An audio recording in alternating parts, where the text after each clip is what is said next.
Hello everyone, welcome back to my channel. Today we'll study Business Finance Part 2, which includes lease financing and its introduction, types of lease financing, advantages of lease financing to lessor and lessee, and disadvantages of lease financing to lessor and lessee. Introduction. Lease financing. It is a medium or a long-term financing where the owner of the asset gives another person the right to use the asset over periodical payment. Basically, a person who is the owner of the asset, that owner provides the asset to another party for a periodical payment in order to use that asset. Where the another party, as I said, has to pay monthly or you can say periodically some rental payment to the owner of the asset. There are basically three parties in a lease financing: lessor, lessee and financer. Lessor is a person who owns the asset and gives it on lease. So basically the owner of the asset is known as the lessor. Lessee is the one who takes the asset on lease and uses it for the period of lease. Basically, lessee is the borrower of the asset. He is the person who takes the asset from the lessor and in return pays some periodical lease payments. Financer is the one who provides whole or a part of finance needed for acquiring the asset for a lease. Now, lessee may not have that much uh, amount of payment to make payment for the lessor. So in that case, financer helps lessee. Financer also helps lessor for acquiring the asset. Sometimes a asset or a machinery which is highly expensive may not be affordable for the lessor to purchase it. So in this case, financer helps the lessor by providing some amount in order for purchasing the asset. Finance lease, what happens is the lessor transfers all the risk and reward of the ownership of the asset to the lessee for lease rental. Here, this lease agreement is non-cancellable, and in this period the lessor recovers his total investment through lease rental. Okay. Then the features of financial lease is the lease rental that is charged by the lessor is sufficient to recover his or her investment over that asset. Basically, the lessor purchases an asset, for example, for 1 lakh. So, the period of lease, for whatever period the lease agreement is given, the lessor will recover that 1 lakh plus additional amount also. Lessor leases out the equipment to the lessee and the lessor retains the ownership of the asset while the lessee is allowed to use the equipment.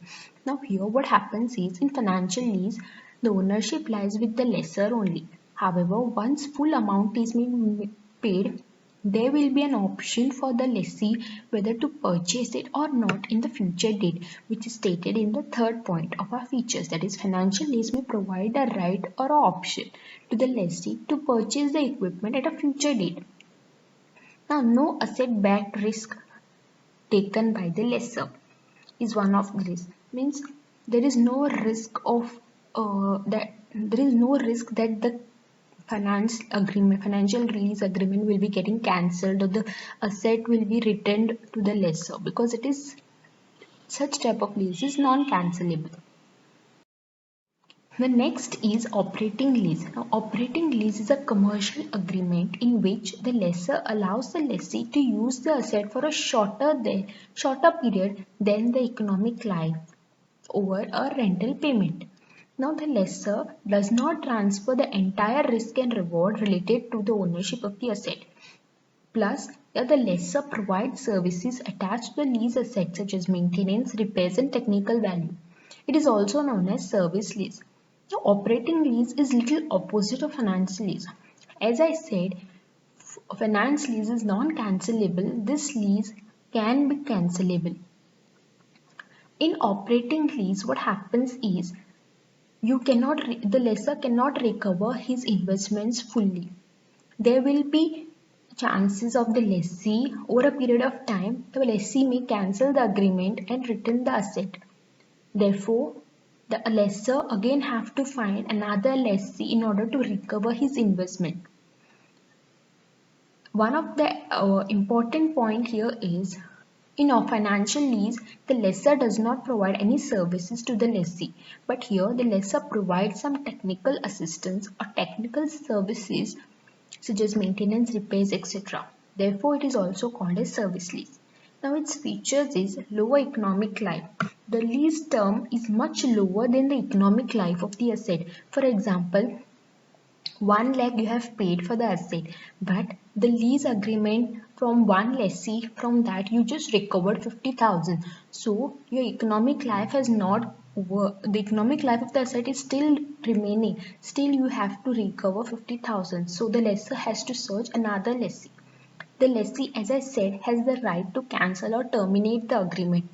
Here the risk and reward is borne by the lessor himself, means whatever risk or reward is there related to the asset is borne by the lessor, whereas in financial lease it is not, no burden is taken by the lessor, it is fully dependent on the lessee.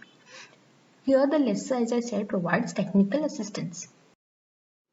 There are various other types of lease also, like domestic lease, international lease, big ticket leasing, sale and lease back agreement, container lease, etc. Now this type of lease is not that important, but if you all want a video on this type of lease, then I'll provide you all. Please mention if you all want this in the comment section. Now let us discuss what are the advantages and disadvantages of leasing. Now leasing provides advantage and disadvantage to both the parties, that is lessor and the lessee. So let's see advantages of leasing for the lessor. Assured income. Okay, lessor gets lease agreement by leasing an asset during the period of lease, which is an assured and regular income. Now, whatever the income that lessor gets from rental payment from the lease agreement is assured, because lease period is fixed and therefore it is assured income will be available. As I said, in financial lease, in whatever lease, the ownership of the asset is there with the lessor himself, so there is no worry over there is no risk of getting ownership collapse. Then benefit of tax, and ownership lies, as ownership lies with the lessor, the tax benefit is enjoyable by the lessor by way of depreciation in respect of the leased asset. He can claim depreciation over the asset and get the tax benefit. It is profitable and growth also is there in leasing. See, it is profitable because the demand for leasing is steadily increasing because of one of the cost efficient source of financing. Plus, because it is increasing, the demand is increasing, the lease financing is continuously rising and having a good growth. Investment is recovered. In the case of financial lease, within one lessee only, the full investment is recovered. However, for operating lease, the lessor has to search two or more lessee in order to recover his investment. Now, advantages of leasing for the lessee is, within, if he wants a particular machinery, if a lessee is running an organization for 3 years and he wants a machinery but he don't want to purchase it because it's only for 3 years he will need that machinery, so he can lease it. And plus it is cheaper for him because for purchasing a machinery where he has to pay a lot of amount, he can pay less amount through lease rental to the lessor and utilize the machinery. He can also get the tax benefit, that is, a company or a lessee is able to enjoy the tax advantage on lease payments, as lease payments are deducted as business expenses. Technical assistance. In case of operating lease, the lessor provides the lessee with technical assistance. It is inflation friendly because even if there is a rise in the price in the economy, the lease payment is already decided in advance and therefore it won't change. So a fixed income is paid. So inflation is not affected to the lessee. In case of disadvantages of leasing, for the lessor, it includes double taxation. Sales tax may be charged twice, first at the time of purchase of an asset and second at the time of leasing the asset. Then there is greater chance of damage. Since the asset is used by the lessee, there are chances of mishandling or any damages done on the part of the lessee.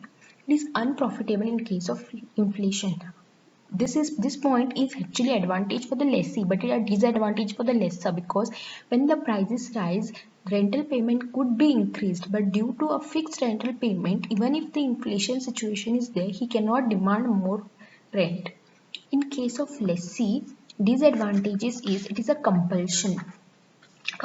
See, finance lease is not cancelable, and even if the company do not want to use the asset for a particular period, still they have to pay lease rental and keep the asset idle even if they don't want to use it, because financial lease is not cancelable. Ownership, here the lessee will not become the owner until and unless he fully pays the lease agreement and the lease rentals. Therefore, the ownership lies with the lessor himself. Understatement of asset, as the lessee is not the owner of the asset, such an asset cannot be shown in the balance sheet, which leads to understatement of the asset. So here we end the video. Thank you everyone for listening patiently. If you like the video, then hit the like button and please do subscribe to my channel.